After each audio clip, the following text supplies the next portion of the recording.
Dice el versículo 3 que él fue un buen rey y que hizo lo recto ante los ojos de Jehová. Pero luego el versículo 5 dice que Dios lo hirió con lepra y que estuvo leproso hasta el día de su muerte. Y la pregunta es, ¿por qué? No tiene sentido. La lepra en la Biblia muchas veces sucedía o era asociada o por causa del juicio de Dios debido al pecado. Y pues a lo que leemos aquí vemos que fue un buen rey que hizo lo recto. Otros preguntan, bueno, ¿por qué Dios permite que pasen cosas malas a buenas personas, a buenos cristianos? Bueno, una cosa que le puedo decir, hay muchas cosas que nosotros no sabemos. No debemos de juzgar en donde no conocemos, no sabemos, no conocemos el corazón de la gente, no conocemos a situaciones o circunstancias personales de muchos. Ahí es que mejor es quedarse callado y no maliciar ni juzgar, amén. Pero Dios es el juez y Él sabe por qué hace las cosas. Una cosa le puedo decir, a veces hay cosas que solamente Dios sabe y a veces hay cosas que Él nos deja ver un poquito más de información en su palabra, como vamos a ver en un momento. Pero una cosa sí sé, dice Proverbios 26:2, como el gorrión en su vagar y como la golondrina en su vuelo, así la maldición nunca vendrá sin causa. Eso dice la Biblia. Dice como el gorrión en su vagar. Los pajaritos que vemos. Uno dice pues, ¿verdad? ¿Cuáles son los motivos? Que se mueve de aquí para allá, que va de aquí para allá. No sabemos, solamente Dios sabe. Pero le garantizo que no están nada más volando a la y se va, a la deriva. El gorrión tiene un propósito y sabe a dónde va y por qué va a dónde va, ¿sí o no? Lo mismo con la golondrina. O sea, hay cosas que no entendemos nosotros, pero no quiere decir que no tengan razón. ¿Sí me está siguiendo? Siempre hay una razón por qué las cosas pasan como pasan. Y yo les he enseñado y lo creo firmemente que la mayoría de los problemas que tenemos, aún de salud, vienen por decisiones que nosotros hemos tomado. Amén. El diabetes, muchas tortillas de harina, ¿verdad? Muchas Coca-Colas, yo no sé, no hacer ejercicio, ¿verdad? Pero después, con los años, nos alcanzan las cosas, decimos, pobrecita persona. Y pues sí, debemos de compadecernos de otros que están mal de salud, que les está dando a una enfermedad terrible. No sabemos los motivos, pero en la mayoría de los casos son por nuestras propias decisiones equivocadas. ¿Está de acuerdo conmigo? ¿Sí? El día de ayer vimos mi esposa y yo, o antier, un hombre en el calorón del día, estaba como a 100, ¿no? Un hombre con como caminador ya anciano, caminando en el solazo, en la pura bridge allí. Y veía que era como homeless, ¿verdad? Traía sus cositas ahí y el pobre apenas podía caminar, iba así. Y mi esposa, ¿verdad? Dijo, pobre hombre, ¿no tendrá familia que cuide de él? Y luego dijimos inmediatamente, sí, pero quién sabe cómo fue su vida, quién sabe lo que sembró y por eso ahora está cosechando.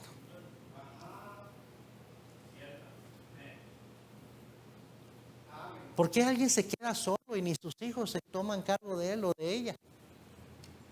A veces es por la vida que llevó, las decisiones que tomó, cómo los trató. ¿Sí me está siguiendo?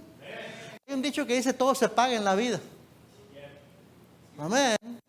Y la Biblia dice, todo lo que el hombre sembrar, eso también segará. Es un principio bíblico.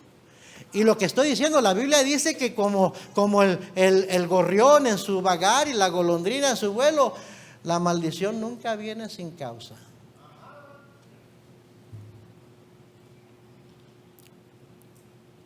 No hay casualidades, y menos en la vida de un cristiano. Y otra cosa, siempre hay un propósito por el cual Dios permite que pasemos por cosas, adversidades, pruebas. A veces ni nosotros sabemos por qué estamos pasando una prueba, pero le garantizo que Dios tiene un propósito por el cual permitió eso en nuestras vidas. Si no, no lo hubiera permitido. ¿Sí o no?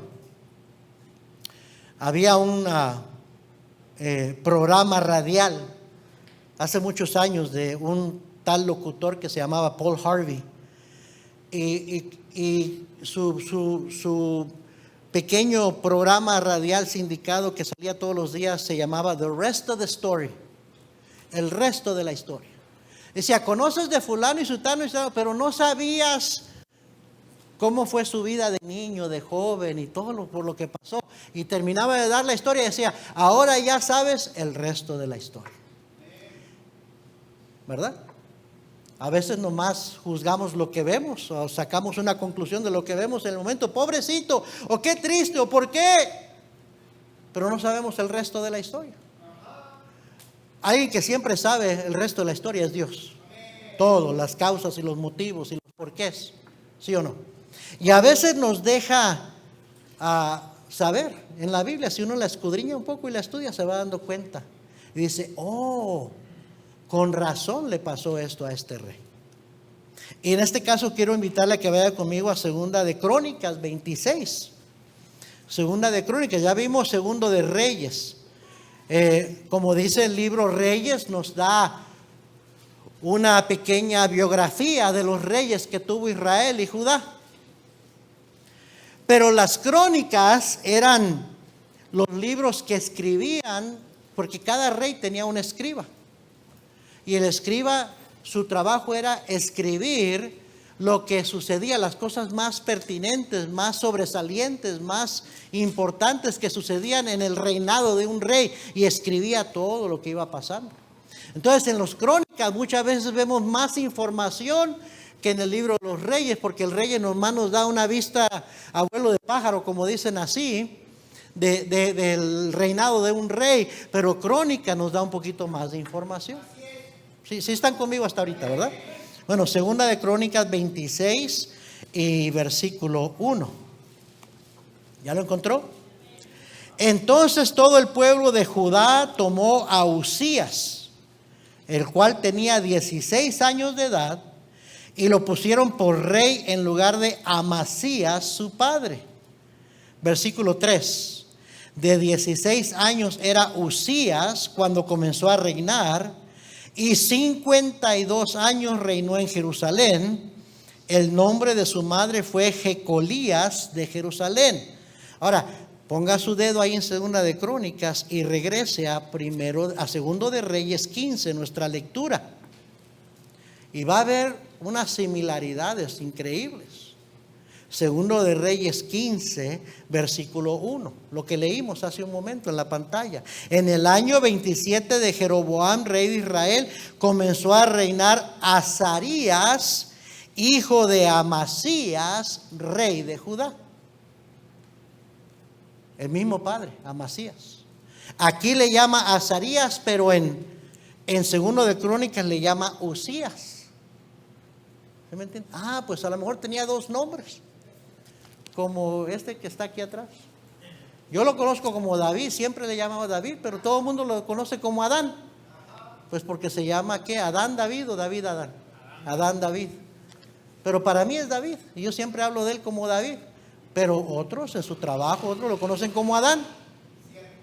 Pues ahora nos damos cuenta que este Azarías mencionado en segundo de Reyes es el mismo Uzías de segundo de Crónicas 26. Mire, regrese a segundo de Reyes 15, dice el versículo 2, cuando comenzó a reinar era de 16 años y 52 años reinó en Jerusalén. El nombre de su madre fue Jecolías de Jerusalén. La misma mamá. ¿Sabe por qué? Porque Azarías y Uzías son la misma persona. Y podemos a veces confundirnos y pensar, aquí está hablando de otro rey. No, está hablando del mismo. Pero aquí nos da más información. ¿Sí está conmigo, verdad?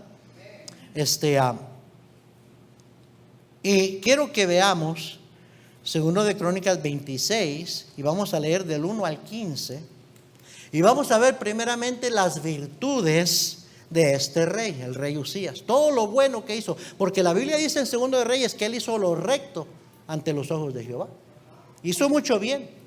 Pues vamos a ver cuáles fueron esas virtudes. Segundo de Crónicas 26, 1. ¿Ya lo encontró? Sígame con su vista. Entonces todo el pueblo de Judá tomó a Uzías, el cual tenía 16 años de edad, y lo pusieron por rey en lugar de Amasías su padre. Uzías edificó a Elot y la restituyó a Judá después que el rey Amasías durmió con sus padres. De 16 años era Uzías cuando comenzó a reinar, y 52 años reinó en Jerusalén. El nombre de su madre fue Jecolías de Jerusalén, e hizo lo recto ante los ojos de Jehová, conforme a todas las cosas que había hecho Amasías su padre, y persistió en buscar a Dios en los días de Zacarías, entendido en visiones de Dios. Y en estos días en que buscó a Jehová, ¿qué dice? Él le prosperó, y salió y peleó contra los filisteos, y rompió el muro de Gat, el muro de Jabnia, el muro de Asdod, y edificó ciudades en Asdod y en la tierra de los filisteos. Dios le dio ayuda contra los filisteos y contra los árabes que habitaban en Gurbaal, y contra los amonitas, y dieron los amonitas presentes a Uzías, y divulgó su fama hasta la frontera de Egipto, porque se había hecho altamente, ¿qué dice? poderoso. Edificó también Usías torres en Jerusalén junto a la puerta del ángulo, junto a la puerta del valle y junto a las esquinas, y las fortificó. Asimismo edificó torres en el desierto y abrió muchas cisternas, porque tuvo muchos ganados, así en la cefala como en las vegas y viñas y labranzas, así en los montes como en los llanos fértiles, porque era amigo de la agricultura. Tuvo también Usías un ejército de guerreros, los cuales salían a la guerra en divisiones, de acuerdo con la lista hecha por mano de Jehiel escriba, y de Maasías gobernador, y de Ananías uno de los jefes del rey. Todo el número de los jefes de familia valientes y esforzados era 2,600, y bajo la mano de estos estaba el ejército de guerra de 307,500 guerreros poderosos y fuertes para ayudar al rey contra los enemigos. Y Usías preparó para todo el ejército escudos, lanzas, yelmos, cozoletes, arcos y hondas para tirar piedras, e hizo en Jerusalén máquinas inventadas por ingenieros para que estuviesen en las torres y en los baluartes, para arrojar saetas y grandes piedras. Y su fama se extendió lejos, porque fue ayudado maravillosamente hasta hacerse poderoso. Hasta ahí la lectura. Ahorita continuamos leyendo. Primeramente vemos en el versículo 3, una de las virtudes de Usías era su permanencia, su fidelidad. 52 años como rey. ¿Sabe? Reinó más tiempo que David, reinó más tiempo que Salomón. Y Salomón fue el rey más sabio que Israel tuvo jamás. Y David, pues fue un hombre conforme al corazón de Dios. Pero ambos reinaron 40 años. Usías reinó 52 años. Y fue prosperado maravillosamente. Se hizo muy poderoso. Qué fidelidad, qué permanencia. Dios bendice la permanencia. Amén. También en el versículo 4 vemos que hizo lo recto ante los ojos de Jehová. O sea, tuvo una vida piadosa por mucho tiempo. Una vida de crecimiento, se pudiera decir, crecimiento y productividad espiritual.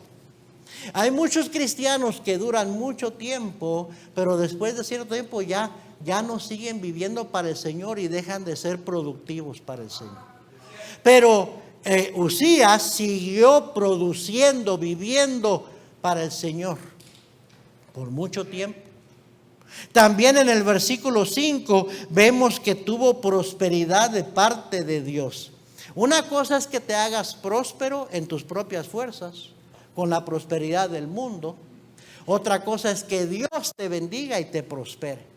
Y a propósito, Proverbios 10:22 dice: la bendición de Jehová es la que enriquece y no añade tristeza con ella. ¿Sabes? A veces el mundo te puede prosperar, pero después vas a pagar el precio. Quizás con tu matrimonio, quizás con tus hijos, quizás perdiendo la tranquilidad y lleno de estrés o de enfermedades. Dice, puedes conseguir muchas cosas echándole ganas, pero después viene la tristeza. Pero cuando Dios bendice, después no añade tristeza. ¿Sabe? Mejor es esperar en la bendición de Dios que afanarse e ir a buscar uno su propia prosperidad. ¿Verdad? Algunos no están convencidos. No, si me quedo esperando nunca voy a... Ok, ándale pues, a ver cómo está tu vida dentro de 10, 15, 20 años. A ver cómo está tu familia, a ver cómo están tus hijos. Échale ganas, mátate, trabaja como esclavo. Salmo 127 dice: por demás es que os levantéis de madrugada y que vayáis tarde a reposar. Si Jehová no edificare la casa, en vano trabajan los que la edifican. Pero muchos son necios, cristianos necios. No necesito yo estar esperando y esperar en la bendición de Dios, como dice el pastor. No, hay mucho que hacer. Yo tengo que producir, yo tengo que buscar mi propia prosperidad. Sí, después vienen las consecuencias. El mundo siempre se cobra después. El patrón que tanto te afanas por tenerlo contento y que no puedes faltar, no puedes ir al campamento familiar porque no, el patrón se enoja si voy y no trabajo. Cuando ya no le sirvas, te va a tirar como una chancla usada, con un guarache usado, así te va a desechar. Y a Él no le va a importar si estás perdiendo tu matrimonio, si tus hijos andan rebeldes. A Él no le va a importar un cacahuate. Nomás va a querer que vayas y le produzcas y le hagas dinero a Él. Y muchos prefieren hacer enojar a Dios, hacer enojar al patrón. ¿Dónde está tu fe? Perdónenme, pero yo aquí siempre voy a tratar de retarle a hacer la voluntad de Dios. No soy la clase de pastor que le voy a decir, ok, hermano, no puede, o porque trabaja, está bien, no se preocupe, que Dios le bendiga. No. Es más, ¿para qué te digo que Dios te bendiga si yo sé que Dios no te va a bendecir? Con esa actitud Dios no te va a bendecir. ¿Para qué te digo que Dios te bendiga? Te estaría engañando. Amén. Está como la hermanita que se fue camping un fin de semana a la laguna, y estando allá en la laguna me llama el domingo a la mañana, ¿sabe, pastor, que no vamos allá porque nos vimos camping con la familia? Ay, ore por nosotros, por favor, para que Dios nos bendiga. Y le dije, hermana, no voy a orar por eso. Le dije, voy a orar que Dios no la castigue, porque usted debería estar en la iglesia el día de hoy, no irse a acampar. ¿Por qué no va? ¿Por qué no va entre semana? Porque tiene que faltar al trabajo. Y el trabajo es sagrado. Dios es sagrado. La iglesia es sagrada. Voy a orar para que Dios no la castigue. Pues después andaba diciendo a la gente que el pastor le envió una maldición, le echó una maldición. No, es que no puedo yo quedarme callado y decirte, está bien, no vayas a la iglesia. Digo, yo no estoy en contra de que tome vacaciones. Si usted va a salir de vacaciones a algún lugar, qué bueno que tome vacaciones, vaya con su familia, pero el cristiano no toma vacaciones de Dios. Pastor, es que allá donde vamos no hay iglesia, pues escoja otro lugar, no vaya a ese lugar. Yo no voy el día domingo es el día del Señor, no voy a faltar a la iglesia. Entonces, si voy a ir a Hawái, pues me voy a buscar una iglesia en Hawái donde asistir el domingo, pero voy a estar en la iglesia el día del Señor. Amén. Pero es que, pastor, no vamos a ir a la isla principal, vamos a ir a unas islas pequeñitas allá donde no hay iglesias. Pues arregla algo para que el día domingo regreses a la isla principal y ahí sí hay iglesia, ve a la iglesia. Pero es nada más en inglés y yo no entiendo inglés. Pues no deberías de ir, vete mejor allá a Cancún, por lo menos allá sí hablan español. Y buscas una buena iglesia. A propósito, si hay una buena iglesia en Cancún, para aquellos que de repente salen con que quieren ir a Cancún, hay una buena iglesia, le puedo dar la dirección. Pero uno ni preguntan porque no quieren saber, porque lo último que quieres hacer cuando andas de vacaciones es tener que ir a la iglesia, y ahí se revela dónde está tu corazón. Y a propósito, Dios ya sabe dónde está tu corazón. Amén. Yo nomás digo.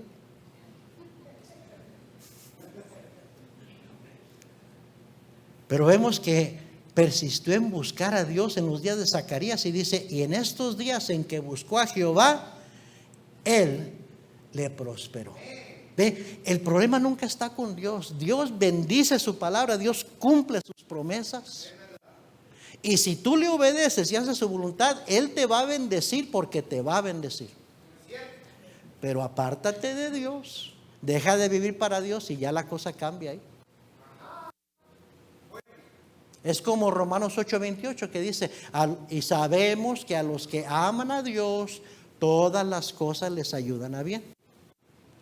Pero se les olvida citar el resto del versículo. Esto es a los que conforme a su propósito son llamados. O sea que Dios no dice automáticamente todas las cosas te van a llevar a bien. No, lo que está diciendo, primero, que tengas un corazón para Dios, y segundo, que estés viviendo de acuerdo a sus propósitos. Y entonces Dios dice que esa promesa es para ti. Y aunque sean cosas que aparentemente son malas, Dios las va a usar para tu bien, si tú estás viviendo de acuerdo a sus propósitos. Pero a veces no vivimos de acuerdo a los propósitos de Dios, a veces vivimos de acuerdo a mis propósitos, lo que yo quiero. Y luego nos enojamos con Dios porque no me bendice, o porque me pasó esto o aquello. Dice la Biblia claramente, el insensato tuerce su camino y luego contra Jehová se irrita su corazón. Qué chulo, ¿no? Haces lo que quieres, como te da la gana, y luego te enojas con Dios porque me pasó esto. Si Dios fuera un Dios de amor, no permitiría. Cállate. Quieren echar la culpa a Dios. No. vemos que Uzías tuvo por mucho tiempo fidelidad al Señor, una vida piadosa, productiva para Dios, y cuando buscó a Dios, Dios le prosperó, tuvo prosperidad de parte de Dios. Pero ahora veamos los errores de Uzías. ¿Y sabe qué? Vuelvo a decir, muchas veces nos pasa lo que nos pasa por nuestras propias malas decisiones, por nuestros errores. Amén. No nos gusta la palabra pecados y nos gusta la palabra errores. Está bien, llámelo lo que sea, pero Dios sabe lo que es, ¿verdad? Veamos versículo 16. Está conmigo, segunda de Crónicas 26, 16. Y luego comienza mal la cosa. O sea que hubo un tiempo donde ya dejó de ser piadoso, ya dejó de ser fiel y ya dejó de tener la prosperidad de Dios. Versículo 16. Mas cuando ya era fuerte, su corazón, ¿qué dice ahí? Se enalteció para su ruina. Y a propósito he titulado el mensaje: lo que arruina a un cristiano. Lo que arruina a un buen cristiano. Porque Uzías era un buen rey. Amén. Pero dice la Biblia que se enalteció para su ruina, porque se rebeló contra Jehová su Dios, entrando en el templo de Jehová para quemar incienso en el altar del incienso. Y entró tras él el sacerdote Azarías, y con él 80 sacerdotes de Jehová, varones valientes, y se pusieron contra el rey Uzías y le dijeron: no te corresponde a ti, oh Uzías, el quemar incienso a Jehová, sino a los sacerdotes hijos de Aarón, que son consagrados para quemarlo. Sal del santuario, porque has prevaricado, y no te será para gloria delante de Jehová Dios. Entonces Uzías, teniendo en la mano un incensario para ofrecer incienso, se llenó de ira, y en su ira contra los sacerdotes la lepra le brotó en la frente. Diga conmigo, ya conocemos el resto de la historia. No, Dios no fue malo con Uzías, que nomás porque le dio la gana a Dios le dio la lepra. No. Dice: delante de los sacerdotes en la casa de Jehová y junto al altar del incienso. Versículo 20. Y le miró el sumo sacerdote Azarías y todos los sacerdotes, y aquí la lepra estaba en su frente, y le hicieron salir apresuradamente de aquel lugar, y él también se dio prisa a salir, porque Jehová lo había herido.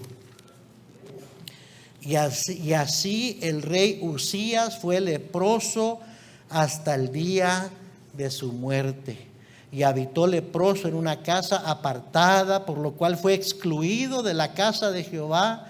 Y Jotam su hijo tuvo cargo de la casa real, gobernando al pueblo y de la tierra. Los demás hechos de Uzías, primeros y postreros, fueron escritos por el profeta Isaías, hijo de Amós. Y durmió Uzías con sus padres, y lo sepultaron con sus padres en el campo de los sepulcros reales, porque dijeron: leproso es. Y reinó Jotam su hijo en lugar suyo. Bueno, aprendemos de esto que acabamos de leer en el versículo 16. Dice que su corazón se enalteció. Primer error: su corazón se enalteció. Segundo, vemos que se rebeló contra Jehová su Dios. Segundo error. Tercero, en el versículo 18 dice que él se puso a quemar y entrar al templo, al templo, y a querer quemar incienso que no le correspondía a él.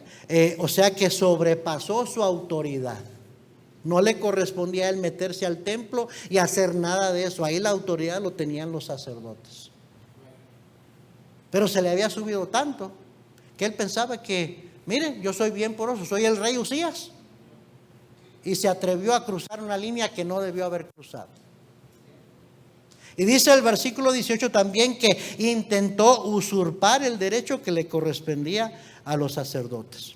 Y en el versículo 19 lo reprenden los sacerdotes, y la Biblia dice que él se rechaza la reprensión y se llenó de ira.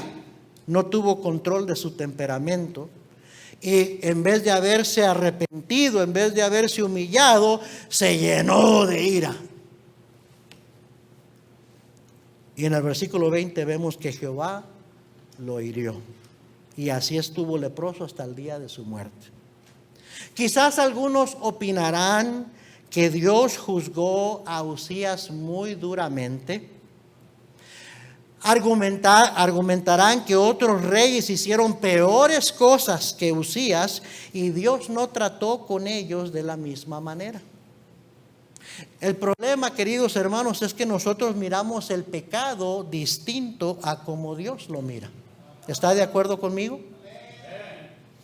Lo que nosotros vemos como pequeños pecados inconsecuenciales, Dios los ve como gravísimos. Mire Isaías 55, deje una marca en Segunda de Crónicas porque ahorita regresamos allá, pero Isaías 55 y versículo 7 dice: deje el impío su camino y el hombre inicuo sus pensamientos, y vuélvase a Jehová, el cual tendrá de él misericordia, y al Dios nuestro, el cual será amplio en perdonar. Yo creo que este versículo es para usted y para mí el día de hoy. Yo creo que Dios ve pecados en nuestras vidas que nosotros no vemos como cosas muy graves, pero Dios sí las ve bien graves. Y Dios siempre nos está llamando a su pueblo a dejar nuestro pecado y a volvernos a Jehová. Esa palabra vuélvete quiere decir arrepiéntete. Así es. Pero muchos aquí son de la opinión de que, ¿de qué? De este pecadito tan chiquito que tengo, pues ¿por qué le molesta tanto a Dios? ¿Por qué tengo que pasar al frente? ¿Por qué tengo que arrepentirme? Porque nosotros no vemos el pecado como Dios lo mira. Yo creo que ese versículo está escrito para cada uno de nosotros el día de hoy. Para cada uno de nosotros. Y luego dice el versículo 8: porque mis pensamientos no son vuestros pensamientos, ni vuestros caminos mis caminos, dijo Jehová. Como son más altos los cielos de la tierra, así son mis caminos más altos que vuestros caminos, y mis pensamientos más que vuestros pensamientos. ¿Se ha puesto a mirar el cielo en la noche? Y a veces no sabes si lo que está viendo es una estrella, un planeta, o un satélite, o un avión que va bien alto. ¿Sí o no? Porque está tan alto que uno no alcanza a divisar. Y uno nomás supone, porque no lo puede ver exactamente, por las limitaciones que tenemos. Porque está demasiado alto. Dice Dios: así son mis pensamientos, mucho más altos que tus pensamientos. No alcanzas a comprender como yo pienso. ¿Sí me estás siguiendo? Muchas veces las cosas que se consideran como pequeñas, en realidad son las que traen la ruina de una vida, de un matrimonio, de un hijo, la vida de un hijo. ¿Sí me está siguiendo? Las decisiones que tomamos día a día. Compartir unos versículos de la Biblia con nuestro hijo, orar con ellos. Tomar tiempo, tomar tiempo para comer juntos alrededor de la mesa y dar gracias a Dios como familia. A veces cositas pequeñas que decimos: ya tengo una semana, 2 semanas que no lo hacemos. Pero al rato ponemos, no, al cabo que son cosas pequeñas. Y muchas veces son las cosas pequeñas las que arruinan buenas familias. Las que arruinan a un buen cristiano, como no orar. ¿No te acuerdas de leer la Biblia? Pasa un día, 2, una semana, 2, 3. Algunos tienen meses que no agarran la Biblia para leerla, pero lo consideras algo tan pequeño y ya por dentro se está arruinando tu vida.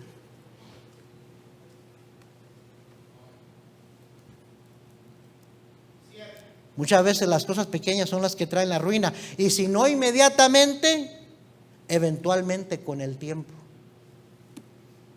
porque se está socavando. Usted sabe que la Biblia compara a la casa con el hogar, la familia, y que está fundada sobre la roca o está fundada sobre la arena. La Biblia habla del fundamento, y muchas veces un hogar se empieza a desmoronar desde el fundamento, de cositas que no se ven, pero se empieza a socavar.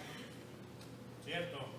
Por las cosas pequeñitas que no atendemos, que no le damos importancia, que no pensamos que son tan graves. Dice el sabio Salomón en Cantar de los Cantares: cazadnos las zorras pequeñas que echan a perder las viñas.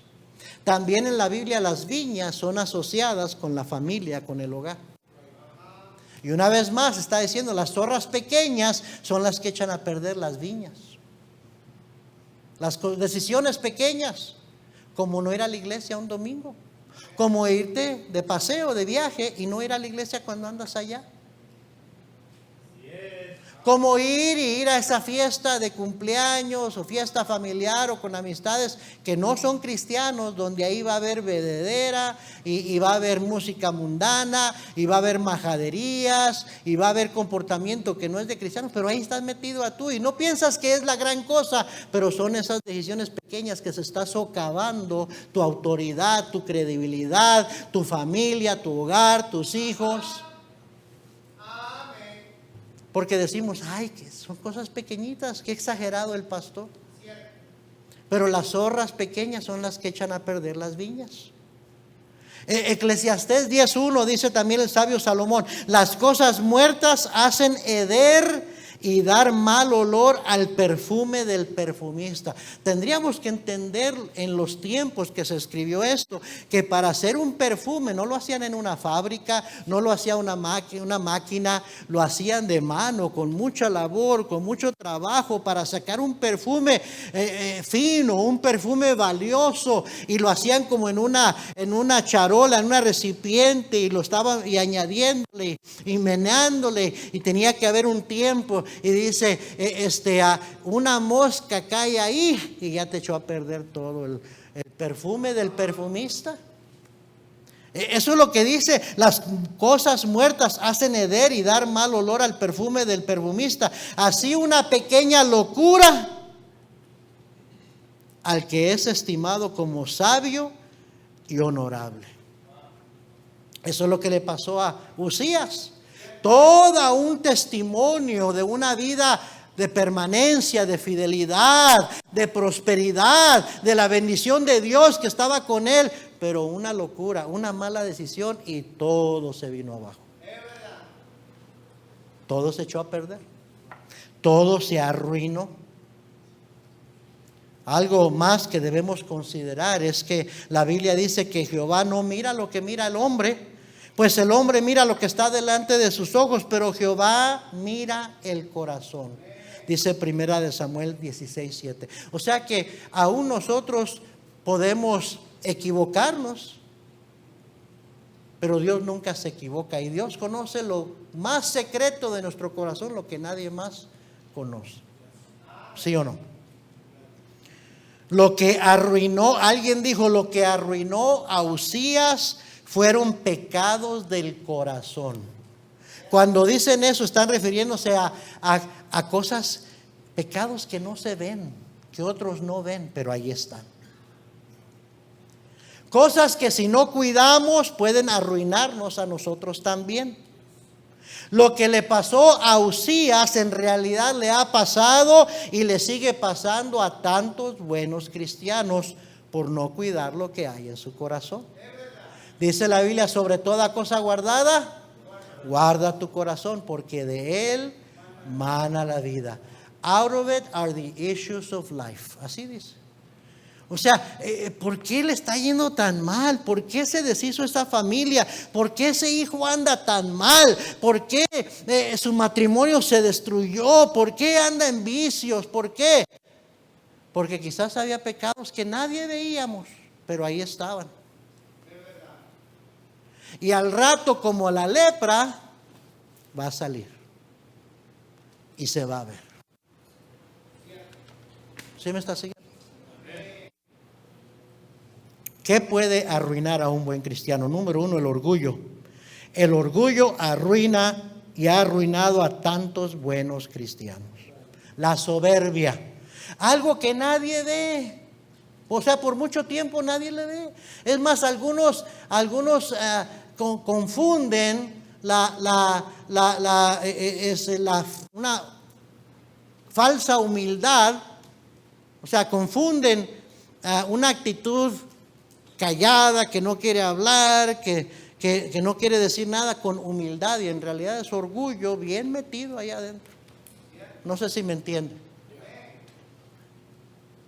Proverbios 16:18 dice: antes del quebrantamiento es la soberbia, y antes de la caída la altivez de espíritu. Cuida el orgullo, cristiano. Cuida la soberbia. A propósito, no querer arrepentirse es soberbia. No querer reconocer que tienes un pecado es soberbia. Pensar que tú eres mejor que otros es soberbia, es orgullo. Pensar que tú no tienes nada que arreglar con el Señor es orgullo, es soberbia. Amén. Cuide su corazón, hermano, hermana. Versículo 19 de Proverbios 16 dice: mejor es humillar el espíritu con los humildes que repartir despojos con los soberbios. Ahora, ¿cuándo es que más hay que cuidarnos del orgullo? ¿Cuándo es que debemos de cuidarnos más de la soberbia? Proverbios 29:1, mire lo que dice Proverbios 29:1.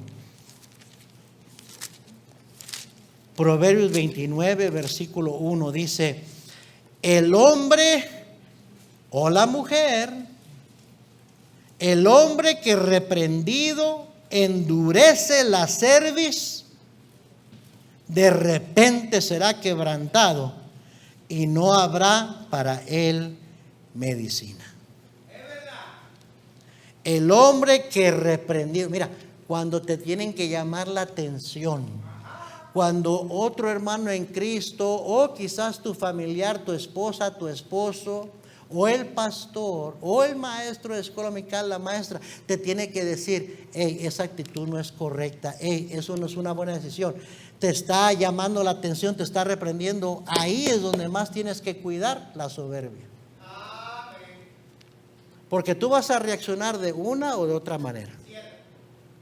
Vas a reaccionar con humildad diciendo: a lo mejor tienes razón, necesito examinarme a mí mismo y arreglar lo que tengo que arreglar. O vas a decir: oh, no, usted está mal, yo estoy bien. Y hasta se va a enojar. La trae contra mí. El problema es usted que trae algo contra mí. Tenga cuidado, tenga cuidado. Porque dice: de repente será quebrantado y no habrá para él medicina. No habrá remedio. Eso es lo que está diciendo. No habrá remedio.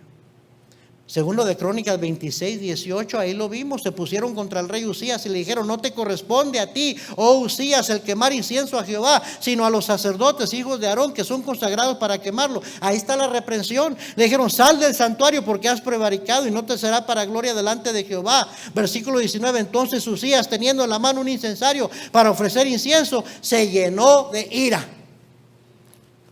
Se enojó. Se enojó. ¿Y estos qué se creen? ¿No ven que yo soy el rey? Y en vez de responder con humildad y arrepentimiento, se llenó de ira. Muchos buenos cristianos han ido a la ruina espiritual y moral por su propio orgullo, por soberbios, por altivos. Primero es la ruina espiritual, después viene la ruina moral. Amén. O algunos, la posición o el título que se les da, se les sube a la cabeza, como a Usías, porque la Biblia dice que se hizo bien poderoso.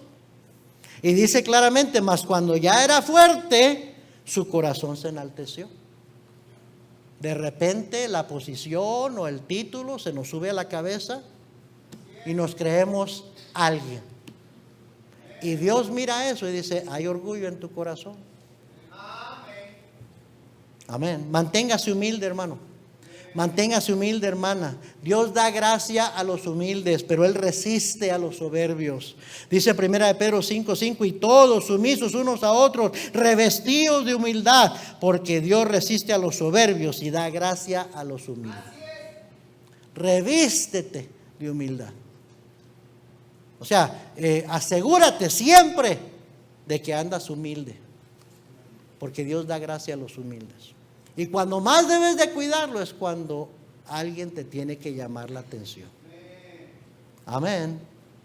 Segundo, ¿cuál fue la ruina de Usías y la ruina de tantos buenos cristianos?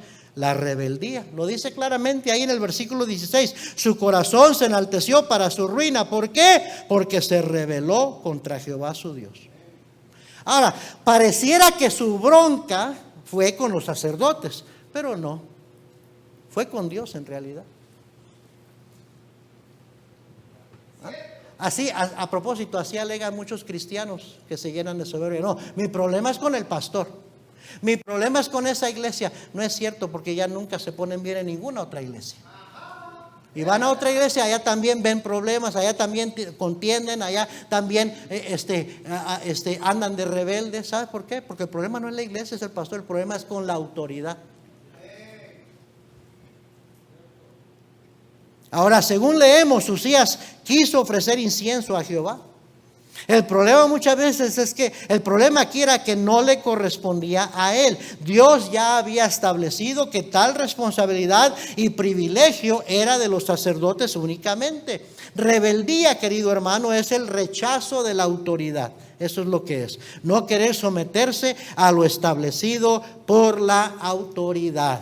Romanos capítulo 13, versículo 1 y 2. Dice claramente ahí la palabra de Dios. Sométase toda persona a las autoridades superiores, porque no hay autoridad sino de parte de Dios. Y las que hay por Dios han sido establecidas. De modo que quien se opone a la autoridad, a lo establecido por Dios resiste. Y los que resisten acarrean condenación para sí mismos.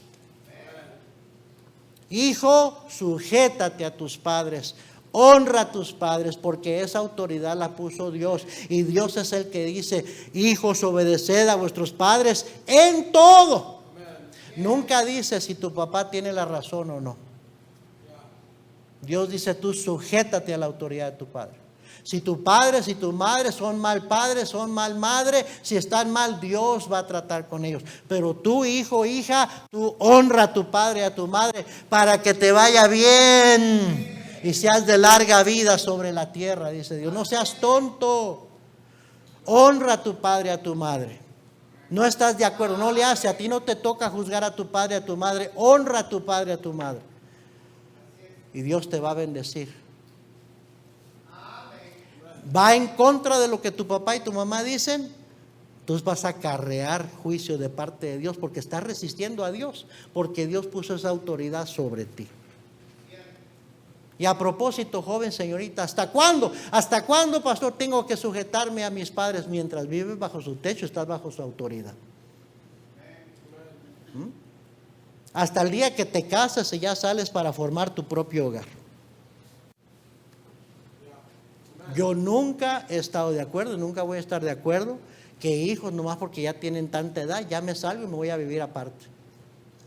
Estás dejando un lugar de protección para tu vida. El hogar es una protección para los hijos.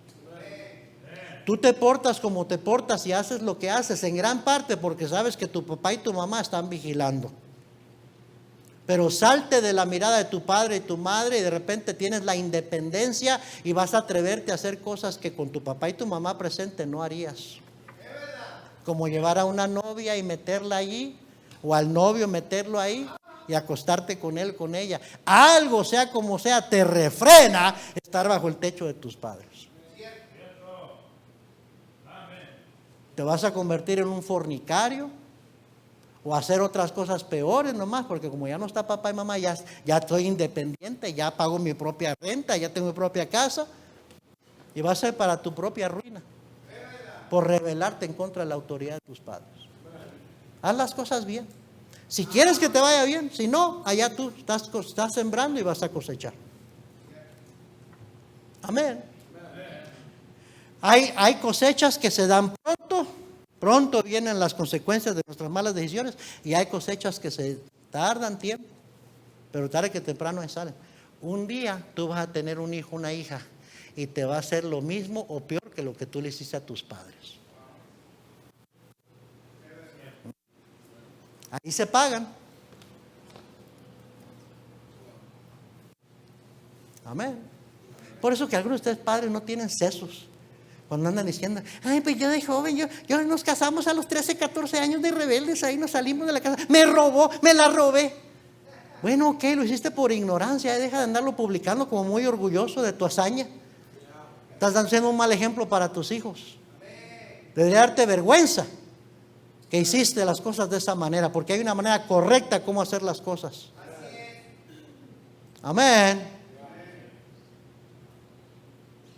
Mi esposa y yo, doy gracias a Dios que no tuvimos nuestra luna de miel, porque su mamá, mi suegra, no nos dejó. Dijo, no se van a vivir juntos, no van a tener luna de miel hasta que no se casen por la iglesia, en su religión y todo, pero tenía convicciones la mamá de mi esposa. Y pues yo dije, está bien, y respeté. Y ahora doy gracias a Dios que respeté. Y que no nos comimos el pastel antes de tiempo. Aló. Y puedo ver en la cara a mis hijos y decirle, yo no lo hice, tú no lo hagas tampoco. Le pude decir a mis hijos eso. Pero si lo hubiéramos hecho, no hubiera andar diciendo a mis hijos, ay, sí, pues tu mamá y yo, ¿verdad? No estábamos casados ¿y qué tiene que ver? Voy a ser más de tropiezo para ellos que bien. Amén. Ya me salí del tema, es que me inspiran ustedes y me salgo del tema. Rebeldes en contra de las autoridades provocan a ira a Dios. Ya sea el patrón en tu trabajo, sujétate a tu patrón.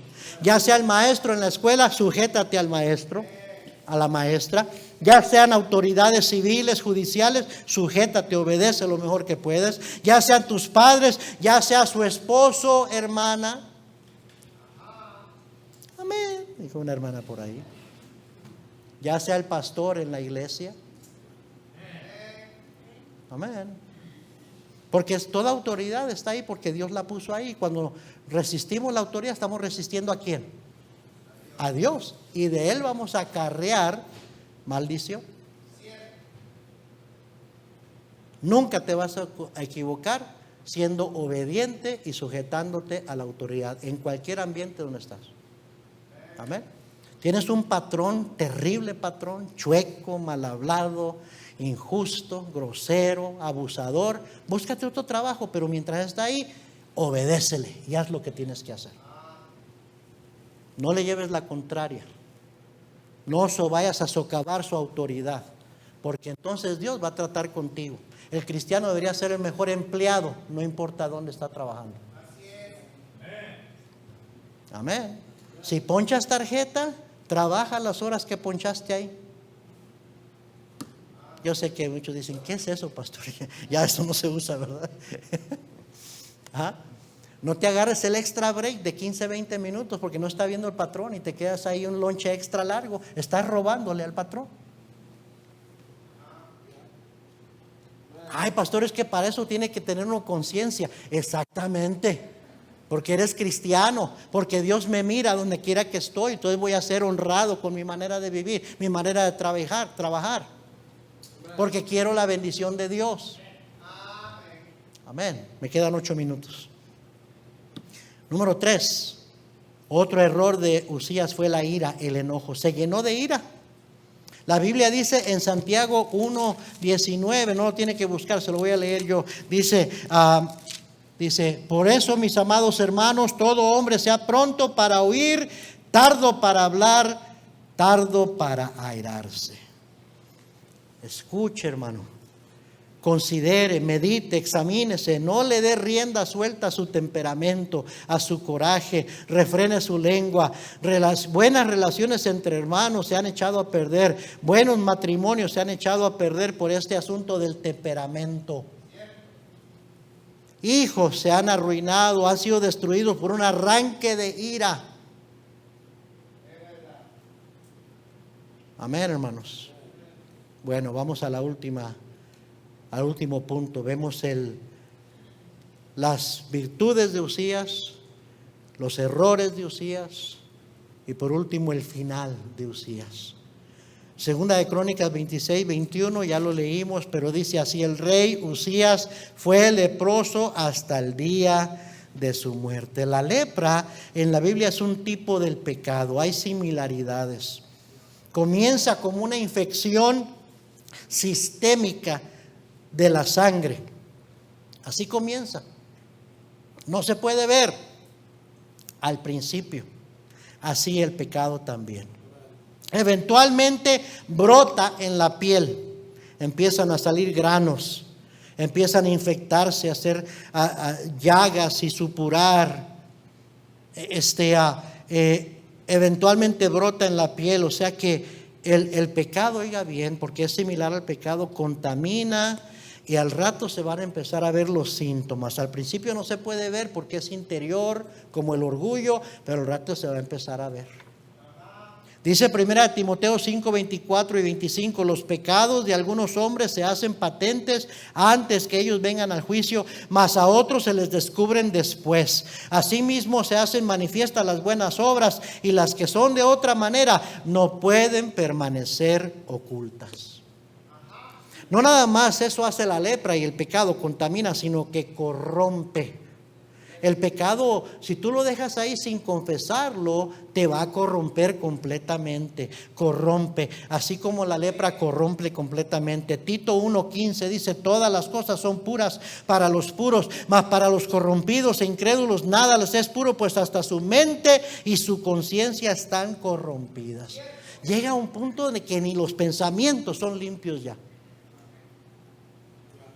Y por último, la lepra y el pecado consume y destruye a la persona. Así como el pecado, dice la Biblia, que la paga del pecado o el fin del pecado es muerte. Y Santiago 1:15 dice: y el pecado, siendo consumado, da a luz la muerte. De la misma manera, la lepra es una muerte lenta, una enfermedad bien vergonzosa. ¿Tenemos las fotos?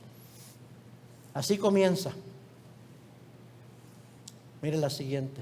Así comienza, pero empieza a brotar y empieza a ponerse más y más horrible, más fea. Siguiente foto. Literalmente se empiezan a caer las extremidades, los dedos, la nariz, las orejas. Hasta pierden la vista, pierden el tacto. Así termina un leproso hasta que se muere. Es algo horrible. Así es el pecado, querido hermano. Nosotros vemos el pecado muy diferente a como Dios lo ve. Pero el pecado así termina arruinando todo lo bueno, todo lo amable, todo lo de buen nombre, lo echa a perder. Lo triste fue que Uzías nunca se arrepintió, nunca oró, nunca se humilló. Fue confrontado, fue reprendido, y era la oportunidad para Uzías para decir: es cierto, perdónenme, estoy mal, no me correspondía a mí, pero se llenó de ira. Rechazó la reprensión. Se rebeló contra Dios y Dios le dio la lepra. Si leemos en comparación con otro rey, mire conmigo 1 de Reyes 21. Este es el último pasaje que vamos a ver. 1 de Reyes 21. Un rey que no le llegaba a los talones espirituales de Uzías. Un rey que fue un rey tan malvado que la Biblia le llama el peor de todos los reyes que tuvo Israel. El rey Acab. Mire lo que dice 1 de Reyes 21. Pasadas estas cosas, aconteció que Nabot de Jezreel, capítulo 21, versículo 17, 17. ¿Ya lo encontró? Entonces vino palabra de Jehová a Elías Tisbita diciendo: levántate, desciende a encontrarte con Acab, rey de Israel, que está en Samaria. He aquí, él está en la villa de Nabot, a la cual ha descendido para tomar posesión de ella. Y le hablarás diciendo: así ha dicho Jehová. A propósito, hermano, el pastor, el predicador, el profeta, lo único que hacía es dar el mensaje que Dios le daba. Es todo. Si usted algo que yo estoy diciendo no le gusta, hermano, no se enoje conmigo, pues, ¿verdad? Es la palabra de Dios. Estamos yendo a versículo tras versículo para que usted sepa que no soy yo, es la palabra de Dios. Yo nada más soy el mensajero. Aquí le toca a Elías ir a confrontar a ese rey malvado y a decirle lo que Dios le había mandado decir. Le dice: y volverás a hablarle diciendo: así ha dicho Jehová, en el mismo lugar donde lamieron los perros la sangre de Nabot, los perros lamerán también tu sangre, tu misma sangre. Ese fue el mensaje de Dios para Acab, que se lo iban a comer los perros. Dios estaba tan enojado con Acab que ya no había remedio para Acab. Así pensábamos todos, así pensaría cualquiera. Ya no tiene remedio este hombre, así. Hasta Dios implica que así él pensaba también de Acab. Versículo 20. Y Acab dijo a Elías: ¿me has hallado, enemigo mío? Tristemente así muchos ven al pastor como su enemigo, porque se atreve a decirle que está mal, que anda mal.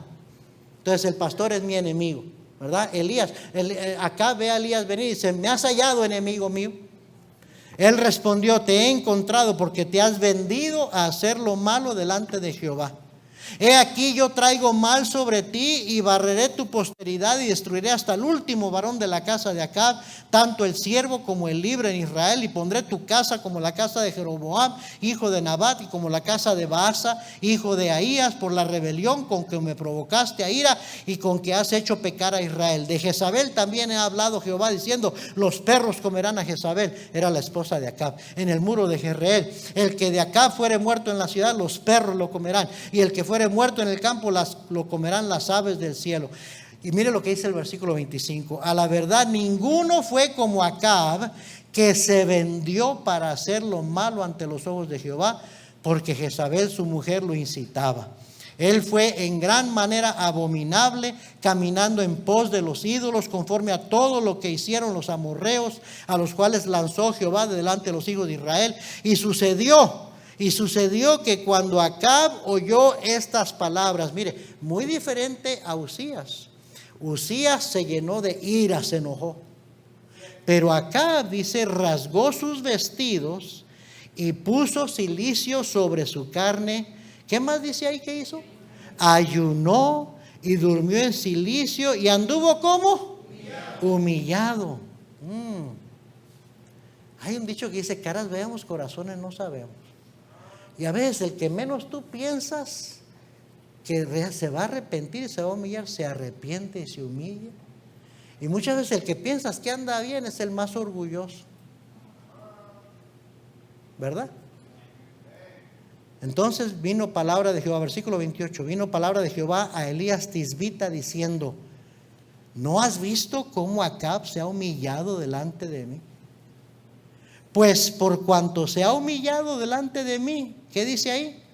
No traeré el mal en sus días, en los días de su hijo traeré el mal sobre su casa. Ya lo que estaba sembrado, ya sus hijos iban a cosechar los errores de su padre. Pero Dios, aquí vemos un cambio de pensar de Dios. Y le dio, como quien dice, misericordia a Acab, en que Acab no experimentara el juicio de Dios en su vida.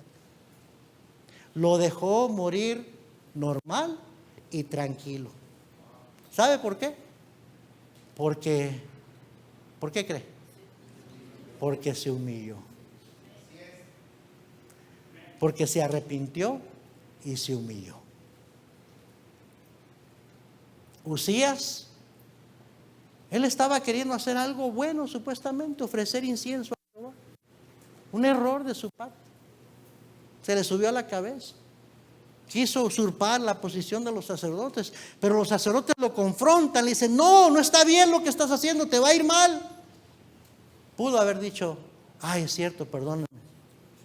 Pero no, se llenó de ira y se rebeló contra Jehová y quedó leproso hasta su muerte. Mire, por eso le digo, Dios mira el pecado muy diferente a como nosotros lo vemos. Y sobre todo Dios mira el corazón. ¿Sí o no? Si usted sale de aquí lleno de